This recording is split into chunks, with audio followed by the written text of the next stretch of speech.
Hello বন্ধুরা, তো আজ আমরা 3 বোন মিলে যাচ্ছি মতিঝিল পার্ক, যেটা কিন্তু আমাদের মুর্শিদাবাদে অবস্থিত। আর এটা কিন্তু খুব সুন্দর জায়গা।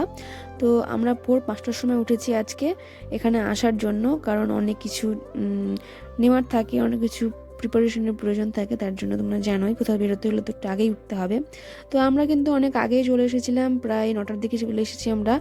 আর মতিঝিল পার্ক খুলে হচ্ছে 11টার দিকে। তো আমাদের হাতে 2 ঘন্টা সময় ছিল।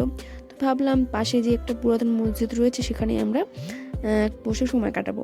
তো ওখানে কিন্তু একটা বড় মাঠ ছিল, তো ওখানে বসে একটা পিকনিক টাইপের কিছুটা করে নিলাম আমরা দুজন মিলে। আর আমার যে সঙ্গে যে একটা বোন এসেছিলো, ছোটো বোন, তো ও কিন্তু ওর কলেজ বন্ধুদের সঙ্গে অন্য জায়গায় পিকনিক করছে। আর আমরা এখানে দুজন একাই ছিলাম। তো এই প্রথম আমি আর আমার বোন কোথাও একা কোথাও সময় কাটাচ্ছি, কোথাও পিকনিক টাইপের কিছু করছি। তো আমরা সঙ্গে অনেক খাবার টাবারও নিয়ে এনেছিলাম। তো আমাদের আজকে মেনুতে ছিল হচ্ছে রুটি, আলুর দম, চাউমিন আর ছিল সুজি। তো খাওয়া দাওয়া করার পর এখানে ভিডিও টাচ আপ করে নিচ্ছে কিছুক্ষণ। তো তারপরে আমরা খাওয়া দাওয়া করার পর চলে গেলাম আমাদের গন্তব্যস্থল মতিঝিল পার্কে। আর এখানে টিকিটের দাম হচ্ছে 30 টাকা করে।